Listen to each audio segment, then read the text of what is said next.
It marks two occasions, actually. The return of two amazing people to New York City, Eleanor and Paul. Hi! And of course it marks the New York launch of Paul's debut novel, The Weighing of the Heart, which incidentally is available for purchase this evening. So if you fancy buying yourself a copy, and I highly recommend that you do, you can do so over there. Eleanor will be selling those after our Q&A. So tonight we're going to hear Paul read some passages from his book, his debut novel, and then he and I will be having a chat about the book, and then there'll be a chance for you guys to ask him questions also. So without further ado, please give a big, big round of applause to novelist Paul Owen.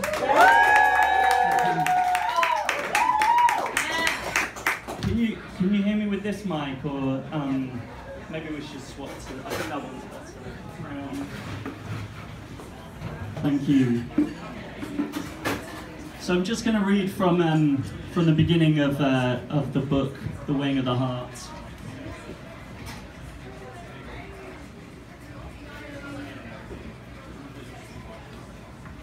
Should have folded that page down. Sooner or later, everybody comes to New York, and I was no exception. For me, it was art school that brought me over, and I left behind the brash primary colours of late 90s London, gladly and without remorse. Here I could reinvent myself, as others had before me, among the shining slabs of a city that seemed to have scale, where others only had size, where history was measured in the minutes rather than the centuries, and where each of its 10 million inhabitants began their lives anew each morning when they awoke and pulled up the blinds.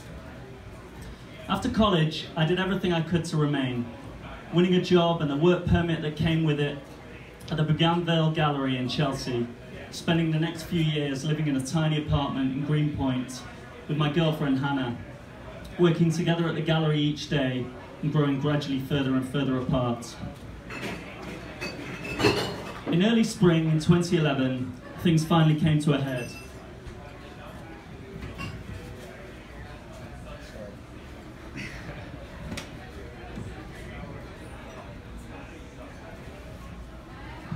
Things finally came to a head, and I moved out, for reasons I don't really want to go into here. I left and went to stay on the couch of a former colleague in whom I'd increasingly been confiding. His name was not Jeff, but I have to give him a name, and Jeff will do as well as any other. Hannah's name wasn't really Hannah either. Jeff had two aunts who lived uptown in one of those huge late 19th century apartment blocks where wealthy families often take up a whole floor. Their apartment was enormous, sprawling, Jeff said, with an elegant roof garden looking out and a wide panorama over Central Park. But it was also ragged and unloved and slowly rotting away. His aunts only lived there 2 days a week, spending the rest of the time at their other home on Long Island. To make sure the place didn't collapse completely, they usually took in a lodger, and as luck would have it, Jeff told me, they needed one right now. Since I was desperate to find somewhere to live, he would take me around to meet them, and we could see whether we hit it off. Far from being desperate to find somewhere to live, I was in fact quite enjoying my evenings in his apartment in Clinton Hill, watching reality TV with his witty and outspoken girlfriend Severin, whose parents had named her after the character in the Velvet Underground song Venus in Furs. But I'm a very suggestible person, and I must admit that as Jeff and I talked about it more, I found myself drifting off into an agreeable fantasy about life in that cavernous apartment a stone's throw from Central Park. The white whirl of the Guggenheim visible from the living room window, MoMA, the Met. And I began to feel really quite excited about the whole idea. For the 5 days each week when the Peacock sisters would be away, I would have the whole palatial penthouse to myself, and it was pleasant to feel, even in a vague and materialistic sense, that I'd be making some progress in my life after my breakup with Hannah, which I felt had set me back a step as the rest of my friends busied themselves, getting married, getting pregnant, getting comfortably settled in for the next stage of life. So I went up there with Jeff and Severin after work the next Wednesday. Severin boasting during the subway ride that the sisters viewed her as the daughter they never had, and they introduced me to Marie and Rose Peacock. We all had a glass of California Red, and Marie and Rose took me on a quick whirl around the apartment, including the small bedroom beside the roof garden that would be mine. Then it was time for the Peacocks to leave for the theatre. We all took the lift down to the street.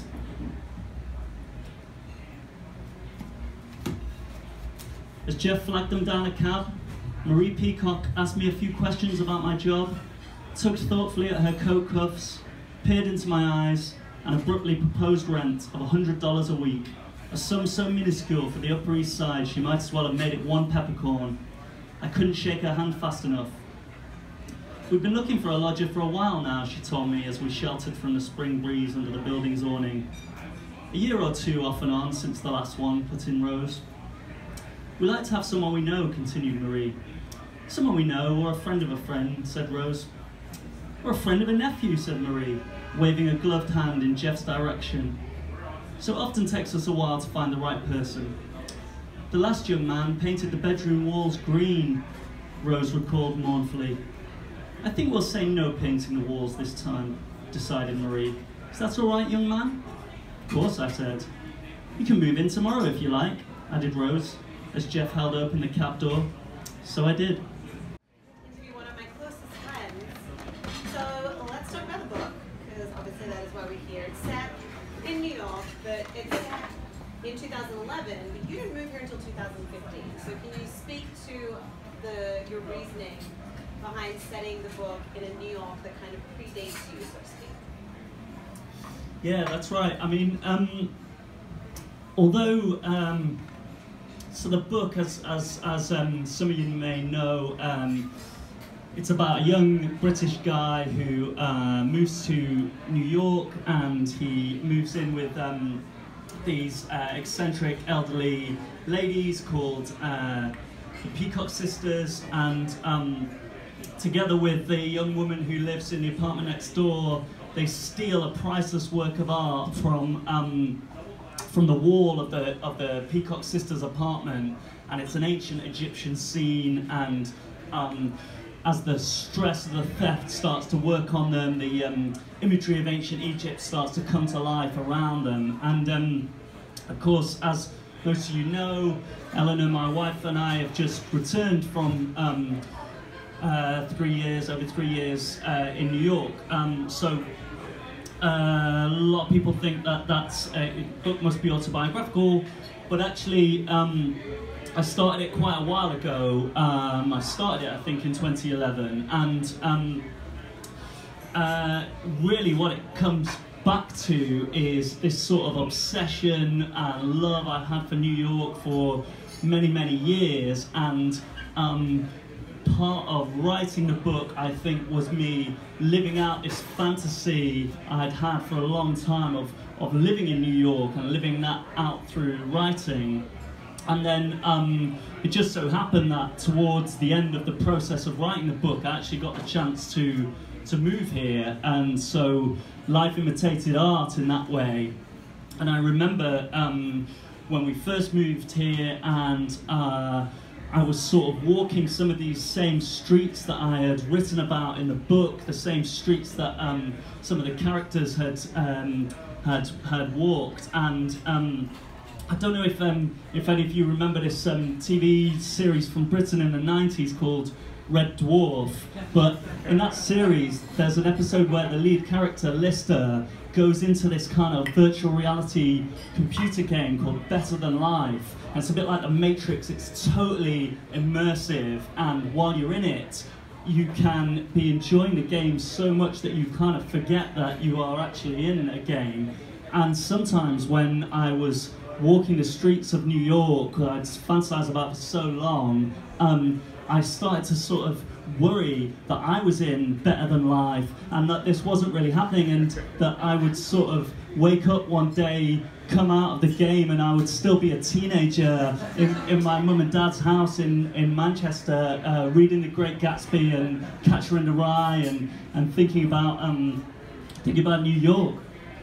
But to come back to your question about writing the times before I moved there, I think one, it became obvious quite quickly when we moved here that I had got some things wrong in the existing draft of the book, and I think one of them is that you know, the book was very Manhattan-centric, and I think that New York for me before we moved here had always been really Manhattan, and that image of New York, fire escapes and the skyscrapers and the water towers, and to me that all sort of was represented by Manhattan, and it became obvious to me quite quickly when we moved here that the cultural centre of gravity had actually moved to Brooklyn quite a while earlier, and that a lot of the scenes that I'd set in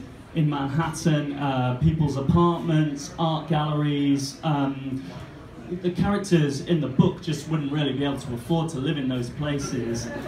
So I had to change some of them. And another change that I made was the Peacock sisters, the elderly ladies in the book. They have a second home on Long Island, and for ages that home was in Montauk, but I'd never been to Montauk, and Eleanor and I went there one weekend, and we were just driving in, and I had this old guidebook, New York guidebook, but it was like 10 or 15 years old, and as I was driving in, Eleanor was just reading out a bit about Montauk, and it said something like, Montauk is a peaceful and deserted hamlet with very few visitors, and as we just drove in, there were like these 40-story hotels and golf resorts and stuff, and I just thought, okay, this is not suitable for the Peacocks at all. They are really not going to like this. No. Some friends then moved to a place called Watermill, Long Island, and I looked it up and it just seemed perfect for the Peacocks, so I moved the Peacocks then to Watermill, and they were much, much happier. Well, look, obviously you speak so passionately about New York as you yourself, Paul, but you also begin the book by saying, sooner or later everybody comes to New York, and I was no exception. And you go on to say, as Nick, here I could reinvent myself as others had it before me. So how important are the themes of reinvention and second chances and even reincarnation, if we're speaking about the ancient Egyptian foods, to the overarching story that Nick and Lydia have to tell? I think the theme of reinvention was always really important to me, and New York to me has always symbolised somewhere that people come from around the country and around the world to find a new start and to reinvent themselves. And for me personally, when I first came to America to live, because I went to university in Pittsburgh for a year as well when I was 20, when I first came, that feeling of reinvention was very important to me. And I remember getting to that university and meeting people whose ambition was to be a writer or a musician or an actor, and it just felt like here in America those dreams could be real, and that they were you know, realistic ambitions rather than what they seemed back home in the UK, which was sort of, you know, pipe dreams that weren't really serious. And that had a big impact on me.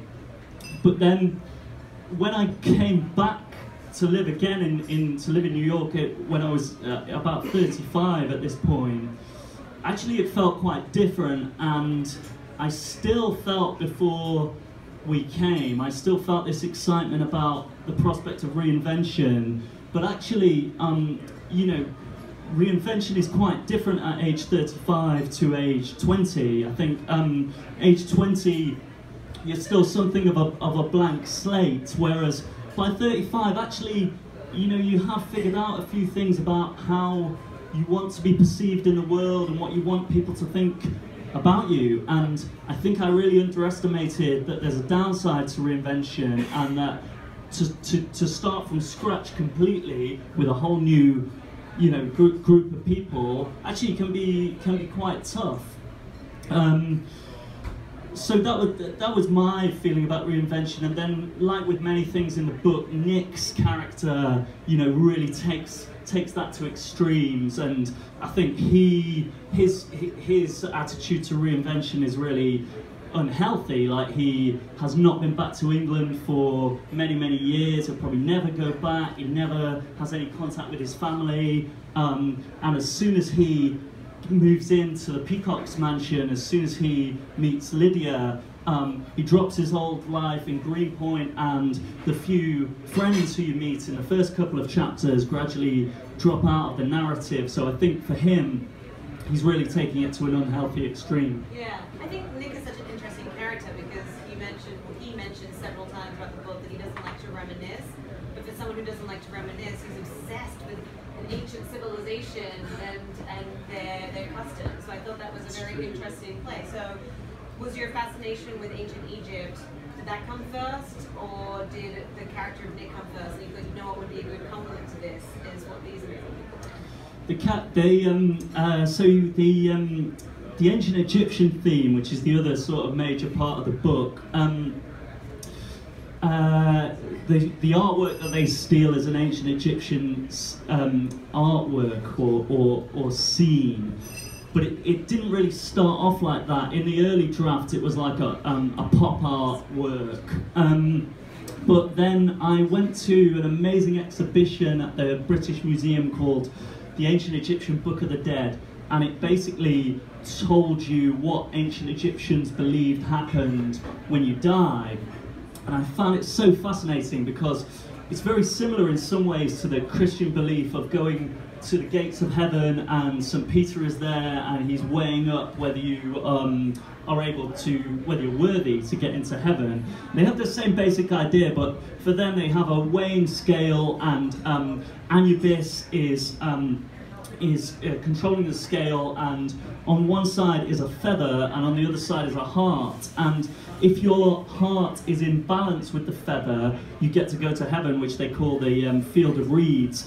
But if your heart is too heavy, then you get eaten by this appalling monster called the Devourer, who's got the head of a crocodile and the body of a lion and the back legs of a hippopotamus. And they were like three of the most fearsome creatures that an ancient Egyptian could ever encounter. And one thing I found really interesting was that there was a fear, you could see in some of the spells, there was a fear that the person's heart would speak up against them in the balance and actually rat them out to Anubis and you know, to tell some tale like, oh, at university stole a bottle of wine from behind the bar, you know, or whatever. And so to stop it doing that, you could hold this little thing called a heart scarab, and if you were buried with that, it would protect you from your own heart speaking up against you, because they had the heart and the brain the other way around, so they believed that the heart was the seat of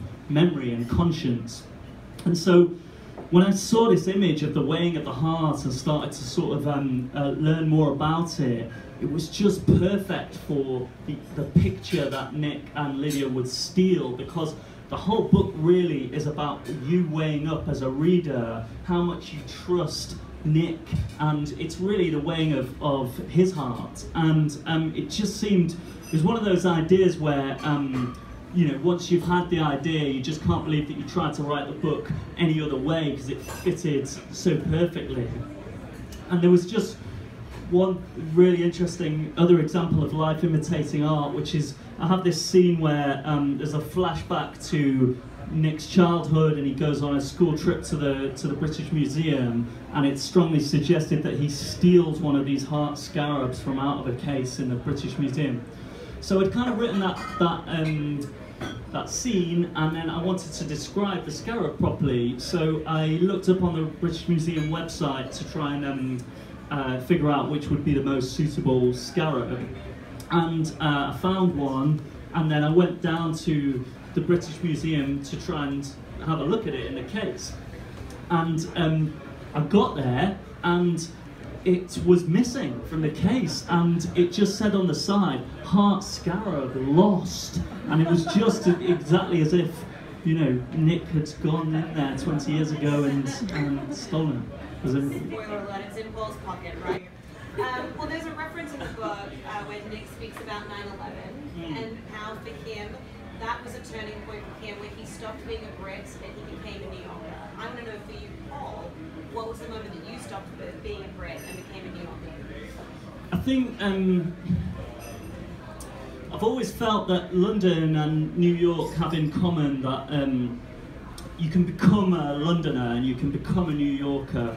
They're both these melting pot cities where not only do people come from around the world to them, but also, I think, crucially, from around their own country. So, you know, I'm from Manchester and my parents have lived there for 40 years, but they weren't born there, and I don't think that they would consider themselves Mancunians. But I felt very quickly when I moved to London in my early 20s that I became a Londoner, and you know, a large proportion of London is made up of people like me, people who are graduates and who have moved to London because it offers them more opportunities and they're ambitious and they find the cultural aspect exciting, and so it felt like I'd become a Mancunian and a Londoner.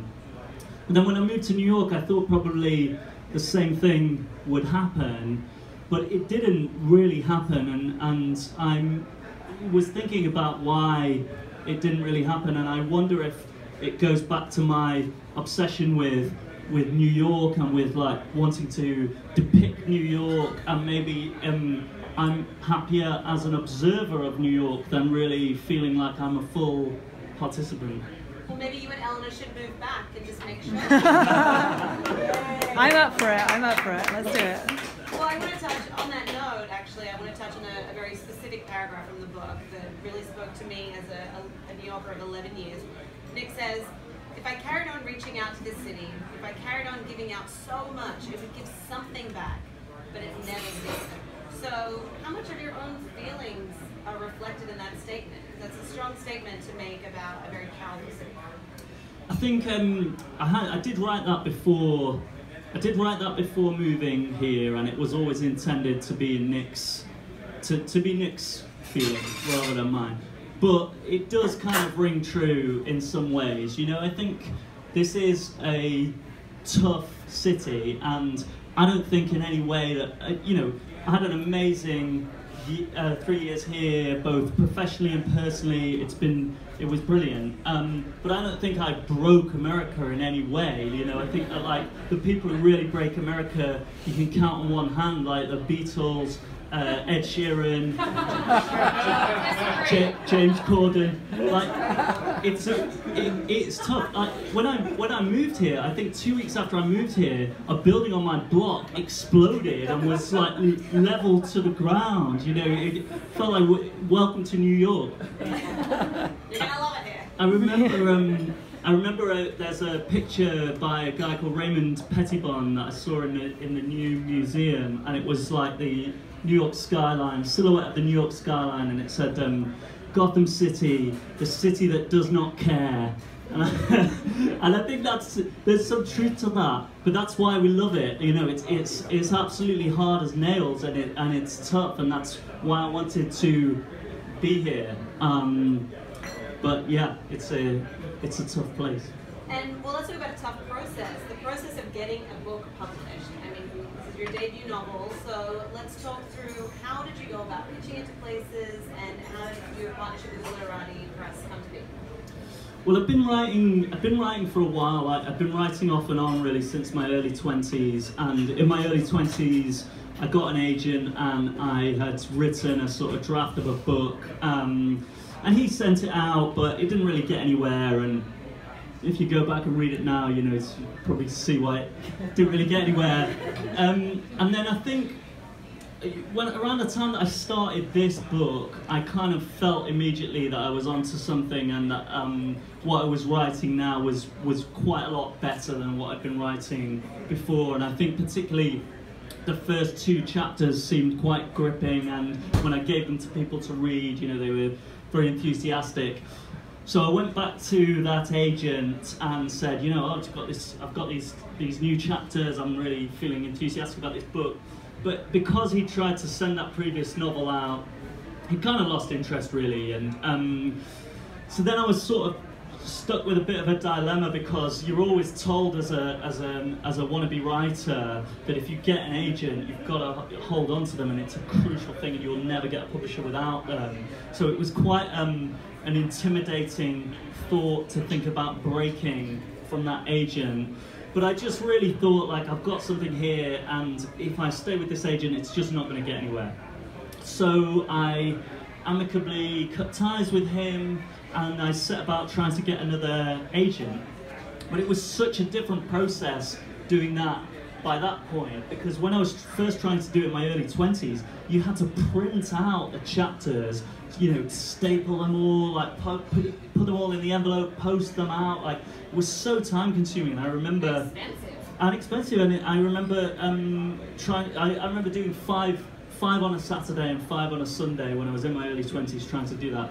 Anyway, by this point, by about 2011, like, the whole thing had changed completely, and I just finished work one day, and I went to a secluded part of the office, and I got the Writers and Artists yearbook, which has all the agents' addresses in, and I just went through, like, starting from A, emailing all of them, and I think that night I got to M, halfway through the alphabet, and, you know, really by the next day I got some responses, so it was really, like, quite a heartening process. And so I got a new agent, and I started working with her, and I eventually finished a pretty workable draft, and we started sending it out. But then I had this real stroke of bad luck, which was that another book had just come out at that time, which was about an art theft in New York, The Goldfinch by Donna Tartt. And this book was just massive, like, it was absolutely everywhere, you know. I think it was around, like, Christmas time, everyone was getting it for Christmas, you'd see it, you know, it's a big book, you'd see it everywhere. And all the publishers said, you know, something along the lines of, I like your book, but it's just too similar to The Goldfinch. So that was kind of difficult, and around the same time, or shortly afterwards, I got the job here, and I think once I moved here, there was a period where, you know, we'd moved to a new country, and we had started new jobs, and I didn't do anything on the book for quite a while. And then I sort of returned to it and went back to my publisher, my agent, and, you know, she said that basically because they'd sent it out to a number of publishers, they couldn't keep sending it out. So then again, I had a sort of dilemma, and I just decided that, you know, it was just too frustrating to me to think that this book was sitting in my desk, complete and good, in my opinion, and nobody was reading it. So I just decided to send it out to small publishers myself. So again, I got the Writers and Artists yearbook, and this time I went to the publishers section, and I just started at A, and I also got the US version, which is called Writers Market, and I started at A, and I just, every weekend, I was just sending it out to publishers. And the response was good, and I think, you know, you are always told as a writer that publishers will never speak to you unless you have an agent, and I think probably for big publishers that's true, but for smaller publishers I think it's probably not true, and lots of these publishers were more than happy to read the chapters and give me their view, and eventually I found Obliterati, and they're two guys. They set up the company about 2 years ago. The reason they set up the company is for the love of reading and for getting books out to the public that otherwise wouldn't have a chance, and I think that's brilliant, and it's been a really good relationship. And it was really nice actually when we made the decision to go back to London, it was really nice to feel that this was one of the things that we were going back to, was this book was just about to come out. Well, I mean, that's very good advice to aspiring authors as to how to get their book published. Do you have any advice on how to combat the dreaded writer's block? Well, I think one thing that I find, because of my journalistic background, is I'm quite good, like, if I get stuck in a chapter or don't know where it's going, I can kind of get us from A to B in a pretty basic way and then return to it later and finesse it. And part of that is, I think, because of the pressure that we work under at work, like constant deadlines, and I think that's been good for me, and just sort of getting it down and moving on to the next thing. But I get quite distracted. Like, I often work at home, and I sort of get a cup of tea and a glass of squash. You know, it's not like a sort of a Charles Bukowski style drink you 5 shots of whiskey and sort of hammer out a drunken manuscript. But I get a bit distracted and start like watering the plants or tidying up my books or whatever. And so when we were here, one thing that I used to do was, because the Guardian's based in a WeWork co-working space, and it meant that I could book rooms in any WeWork in the city. So on a Saturday or Sunday, I would just go through the WeWork app and find like a WeWork halfway up a skyscraper with a great view, book a room in there, and go and work there all day, and it was great, and it was a really nice way to be writing about New York and feeling immersed in it and seeing as much of the city as possible. And sometimes I would come down, there was one in Tribeca, and I remember coming down from, I'd been working on my book, I came down, it was about 5 o'clock on a Sunday, there was this rave going on with all the WeWorkers, like, you know, on their hoverboards and motorised unicycles, drinking beer from a red plastic cup, and like the one guy would be asleep on a sofa. Like, wherever you are in a WeWork, there's always one guy asleep on a sofa. He's paying like $400 a month for this WeWork, and it's just like a crash pad. Well, I think the question that everyone really wants to know, and after this, please, we'd love to take questions from the audience, but what are you working on next? What is next for you and your career as an author? Well, I have been working on another book, and it's also set in New York, but this one's going to be set in the good old fierce city days of the 1970s, when New York was a crime-filled hellhole. And that was the New York I really first fell in love with, that New York of mean streets and Taxi Driver, and I really wanted to depict that. So that book's going to be about a failed journalist working for the New York Post, and he starts to look into the moon landing conspiracies, and he gets in with all the sort of these dodgy conspiracists, and he gets pulled further and further into their world. Anyway, that's the premise, and I've been working on a draft of it, and yeah, fingers crossed I'll get there with it. Very exciting. Well, now we'd love to open up the floor and take questions from this gentleman here. Are your literary heroes exemplars or influences? Well, I think in this book particularly, The Great Gatsby was a book I was really drawing on, and it was one of the books that I think when I was first becoming so fascinated with New York, it was a lot of it was seeing New York as depicted in Gatsby, and then with this book, you know, it's about an outsider coming to New York, and you see it through the eyes of a newcomer and a stranger, and that's the same with The Great Gatsby, and the narrator of The Great Gatsby, who's also called Nick, and I stole his name for this. You know, he's an outsider too. He's a Midwesterner, and Gatsby is a Westerner, and I think one of my sort of pet theories is that a lot of the great depictions of New York come from strangers, foreigners, immigrants who have come to New York and are seeing it with new eyes. And always think of PJ Harvey's great album Stories from the City, Stories from the Sea, which really seems to sum up a lot of what I love about New York. So The Great Gatsby was a big one. Underworld by Don DeLillo was a big influence on me, especially when I was first starting to write, because I think it's chopped up into different narratives, and even though it's a sort of unwieldy 1,000-page masterpiece, it made me see that you know, there were different ways of writing where you didn't have to just write a straight narrative from start to finish, and that somehow sort of made the prospect of writing seem manageable to me. And then I think with this as well, Donna Tartt, who, as well as being my nemesis with the Goldfinch, her book, The Secret History, was a big influence on me. And I think with Donna Tartt and also with Margaret Atwood, they're both literary authors full of brilliant big ideas. But they also write page turners that you're really excited to read, and that was something I really wanted to do in this. I wanted to have both elements. So, your first book is about a newcomer to New York.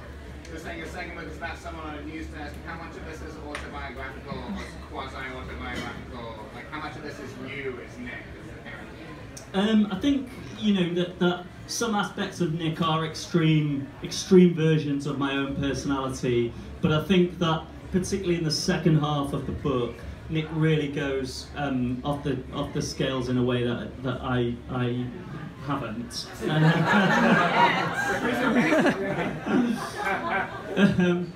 In terms of this sort of brutal takedown of news desk culture and journalism, I'm really going to have to research that one. It's going to be tough. We'll take one final question, if there is one, for Paul.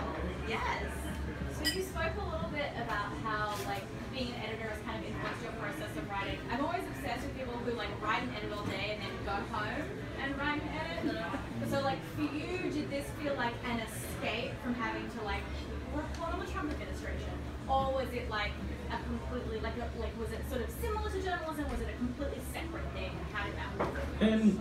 It's always felt quite different to me, and I think that because the type of journalism that I've always been in is like hard news, and you know the thing that you're usually trying to get across is to tell a story as quickly and clearly as possible.